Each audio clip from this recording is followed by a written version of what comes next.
So in this topic, that is your estimating, we are going to learn the estimation for a project. Clear? Estimation, आप कोई भी काम करते हैं ना, तो आप estimate करते हैं ना कि कितना खर्च आएगा, कितना time लगेगा, कितने लोग लगेंगे. That all comes under estimation. Estimation is the process of finding an estimate or approximation. मतलब एग्जैक्ट आप नहीं मालूम कर सकते हैं, बट अप्रोक्सीमेटली हम क्या कर सकते हैं, अनुमान लगा सकते हैं या फाइंड आउट कर सकते हैं कि आपको क्या क्या चीजें कितनी लगनी है. Clear? Estimation determines how much money, effort, resources, and time it will take to build a specific system or product. जैसे मैंने अभी आपको बताया, estimation determines what it determines. Determines how much money, how much effort, how much resources, and how much time it will take to build a specific system or project.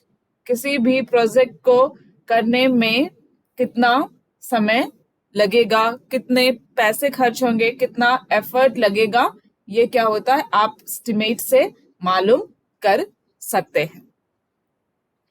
Estimation is based on past data और past experience. मतलब जो आपने पिछला कोई काम किया है, तो आप उसके अकॉर्डिंग, उसकी डेटा के अकॉर्डिंग आप कह सकते हैं कि अगर लास्ट टाइम हमें 1 लाख रुपीस लगा था इस काम को करने के लिए, तो हमें उससे ज्यादा लग सकता है या कम लग सकता है. Clear? That is your past data और past experience. Estimation is also based on available documents and knowledge. जो भी डॉक्यूमेंट्स आपके अवेलेबल है, आप उसके अकॉर्डिंग क्या कर सकते हैं, एस्टिमेट कर सकते हैं कि हाँ इतना टाइम, इतना रिसोर्सेस या लगेगा. या एजम्पशन, या एज्यूम कीजिए जब आप फर्स्ट टाइम करने जा रहे हैं तो डेफिनेटली आपके पास कोई पास्ट रिकॉर्ड नहीं है, तो आप क्या करेंगे, एजम्पशन assume ही कर सकते हैं कि it will take that much time, that much money, that much resources. And the fourth is identified risk. मतलब अब रिस्क भी होता है, तो आप रिस्क के अकॉर्डिंग भी आप ये एस्टिमेट कर सकते हैं कि क्या आपको समय, पैसे, एफर्ट ये सब लगेगा. So estimation is based on basically 4 aspects. That is your past data, past experience, available documents or knowledge, assumptions, or identified risks. The 4 basic steps in software project estimations, मतलब जो आप steps लेंगे to find out, to estimate the or estimate for a project, क्या है? Estimate the size of the development product, estimate the effort in person months or person hours, estimate the schedules in calendar months, estimate the project cost in agreed currencies. मतलब आप estimate क्या क्या कर रहे हैं? You have to estimate the size of the product, you have to estimate the person effort. आपका एक person, मतलब पर्टिकुलर पर्सन कितना एफर्ट डाल रहा है, कितने घंटे काम कर रहा है, वो या तो आप आवर्स में भी कैलकुलेट कर सकते हैं, या तो मंथली बेसिस पे भी आप क्या करेंगे, कैलकुलेट करेंगे. एस्टिमेट क्या करना नेक्स्ट, शेड्यूल. आपको कैलेंडर के अकॉर्डिंग, मतलब मंथ्स में आपको क्या करना, कितना समय लग रहा है, शेड्यूल करना होगा. मतलब ये अप्रोक्सीमेटली क्या करके कि हाँ ये 15 डेज का वर्क है, तो आप उसको 15 डेज के अकॉर्डिंग क्या करेंगे, डिवाइड करेंगे. Estimate the project cost in agreed currency. Agreed currency मतलब हाँ हमारा जैसे है, आपका इंडियन करेंसी है, चाहे डॉलर है, चाहे कुछ भी है, तो आप जिस चीज पे उसका कॉस्ट एस्टिमेट करेंगे वो आपको ध्यान रख करके क्या करना है, एस्टिमेट करना है. So these are the 4 basic steps for the project estimation. Observation on estimation. अब क्या है, estimations पे आपको क्या क्या चीजों को ऑब्जर्व करते जाना है. For estimation need not be a one time task in a project. आप estimation को क्या कह सकते हैं, एक बार का ही वन टाइम टास्क नहीं है. It can take place during acquiring a project, planning the project, execution of the project as the need arises. मतलब कि yes, these are the facts that we have to observe during the estimation. तो estimation के लिए क्या बोल रहे हैं कि ये वन टाइम टास्क नहीं है कि मतलब आपने कह दिया और मतलब बोल दिया कि हाँ इतना टाइम इतना पैसा इतना एफर्ट लग रहा है तो वो हो जाएगा. It can takes place during the execution of a project. मतलब जैसे जैसे आपका प्रोजेक्ट बढ़ रहा है आगे की ओर जा रहा है आपकी नीड्स इंक्रीज कर रहे हैं तो उसके बीच में भी आपको आप क्या कर सकते हैं एस्टिमेट कर रहे हैं. तो जब आप प्लान कर रहे होते हैं जो हमारा फर्स्ट स्टेप है प्लान कर रहे हैं उस समय भी आप डिफाइन कर सकते हैं कि क्या एस्टिमेशन है. तो that's why estimation is not a one time task. Second, what we observe, the project scope must be understood before estimation process begins.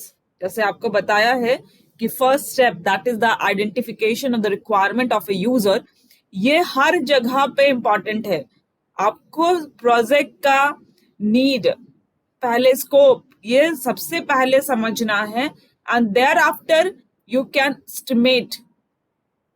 जब आप उसके बाद ही आप क्या कर सकते हैं एस्टिमेट कर सकते हैं. अगर आपको पता ही नहीं है कि मतलब रिक्वायरमेंट क्या है आप उसको ढंग से समझे ही नहीं है तो आप कैसे कह सकते हैं कि हाँ इट विल टेक 5 days और 7 days और 1 month. Clear. It will be helpful to have historical project data. मतलब आप पुराने प्रोजेक्ट्स को देख करके भी आप क्या करेंगे एस्टिमेशन में यूज कर सकते हैं. Project matrix can provide a historical perspective and valuable input for generation of quantitative estimates. मतलब जो भी आपका पुराना डेटाज वगैरह है आप उसको क्या कर सकते हैं उसके अकॉर्डिंग आप अपना इनपुट क्रिएट कर सकते हैं और अपना एक अच्छा एस्टिमेशन को क्रिएट भी कर सकते हैं. Planning requires technical managers and the software team to make an initial commitment as it leads to responsibilities and accountability.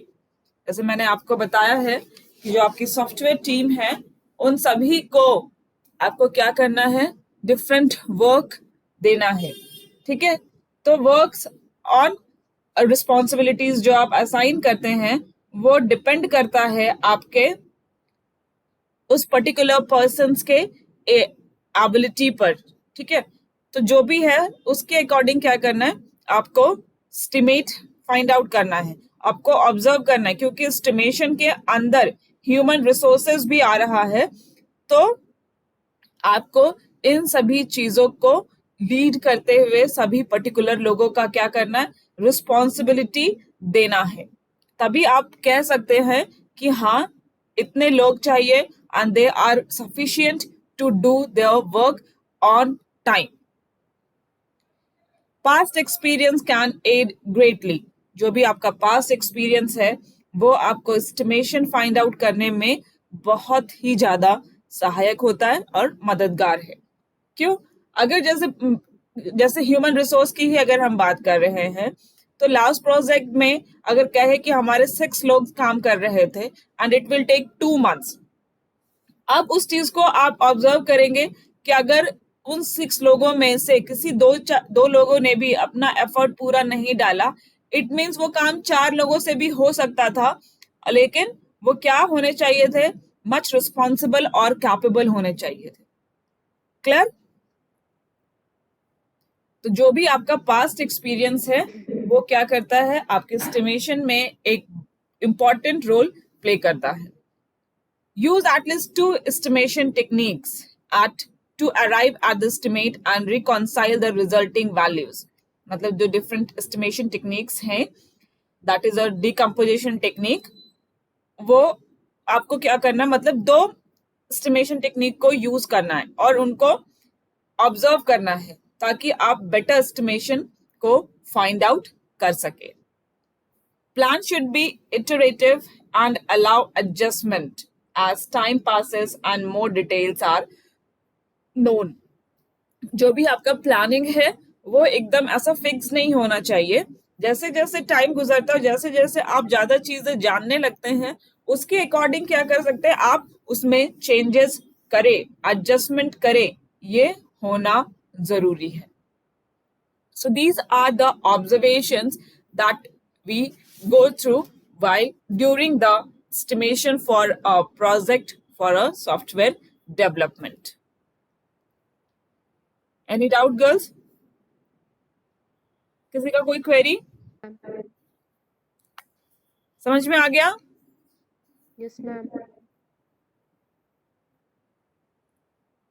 Kirti, Manisha, Yes, ma'am. Yes, ma'am.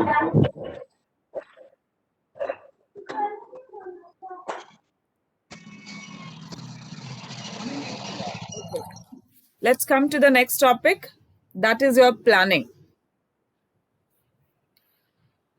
Once a project is found to be possible, computer code project manager undertake project designing. Project designing is undertaken and completed even before any development activity starts.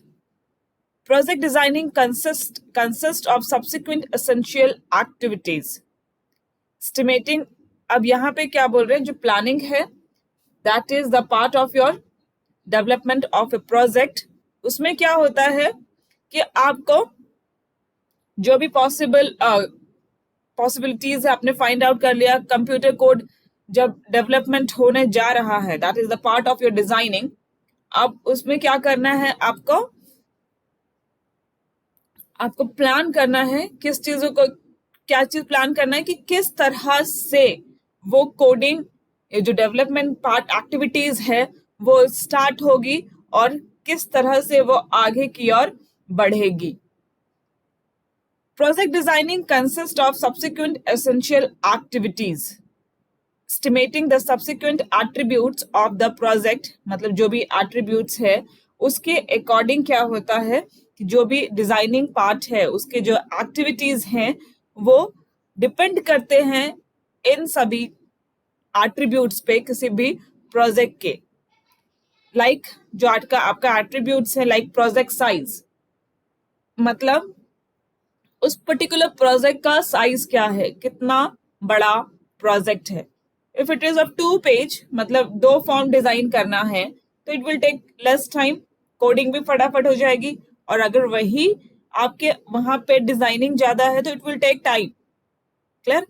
तो what's going to be downside quality in terms of the trouble and time needed to develop the product, मतलब कि आपके project का size क्या है and how much time it will take and what trouble we get during the development of a product. जितना बड़ा होगा वो तो टाइम डेफिनेटली उतनी ही लगेगी और साइज और उसमें प्रॉब्लम्स भी उतने ही आएंगे. Cost, what proportion is it reaching the value to develop the project, मतलब उस पर्टिकुलर प्रोजेक्ट का कॉस्ट क्या है और किस तरह से वो इंक्रीज कर रहा है. जैसे जैसे प्रोजेक्ट बढ़ रहा है क्या उसी रेशियो में आपका प्रोजेक्ट का कॉस्ट भी बढ़ रहा है. Cost like in terms of resources, जहां पे आपको सभी चीज अवेलेबल कराना है. इन टर्म्स ऑफ ह्यूमन, उनको क्योंकि आपको पेमेंट करना है, तो क्या वो उसी रेशियो में बढ़ रहा है या किस प्रोपोर्शन में बढ़ रहा है. Next property is your duration, however long it is reaching to want complete development, मतलब ड्यूरेशन, वो जब डेवलपमेंट शुरू हुआ तो कितना टाइम लगेगा और किस, जब जैसे जैसे वो आगे बढ़ रहा है, मतलब उसमें इम्प्रूव, मतलब आप डेवलपमेंट प्रोसेस को आगे लेके जा रहे हैं, तो how much time it will take to complete the development, पूरा का पूरा आपको मिलने में अब और कितना टाइम लगेगा. Next, effort, what proportion effort would be required, मतलब ह्यूमन एफर्ट जो आप उस पर्टिकुलर प्रोजेक्ट को दे रहे हैं वो जिस रेशियो में चल रहा है, क्या वो सही है या फिर आपको इंक्रीज करने की जरूरत है to complete your work on time. क्योंकि ठीक है, अगर आपने किसी भी प्रोजेक्ट को कंप्लीट करने के लिए रिक्वायर्ड 1 मंथ और 2 मंथ, तो 1 month 5 days it's okay girls. लेकिन जैसे जैसे अगर वो बढ़े, अगर हमने 25 डेज कह दिया है, 25 डेज का काम कर यूज कर लिया है 25 डेज में, एंड हमारा उस प्रोपोर्शन में कंप्लीट नहीं हुआ है, तो हम क्या करेंगे? 10 डेज का एक मतलब नेक्स्ट 10 डेज का मार्जिन लेंगे और हम अपना एफर्ट को क्या करेंगे? इंक्रीज करेंगे। Clear? And if it is going on pace, मतलब बिल्कुल सही चल रहा है, तो कोई प्रॉब्लम नहीं है। तो जो भी आपका एफर्ट है वो भी आपको क्या करना है? ऑब्जर्व करना है। So these are the properties or attributes of an project that will be useful during the planning for the development. Clear? Yes, ma'am.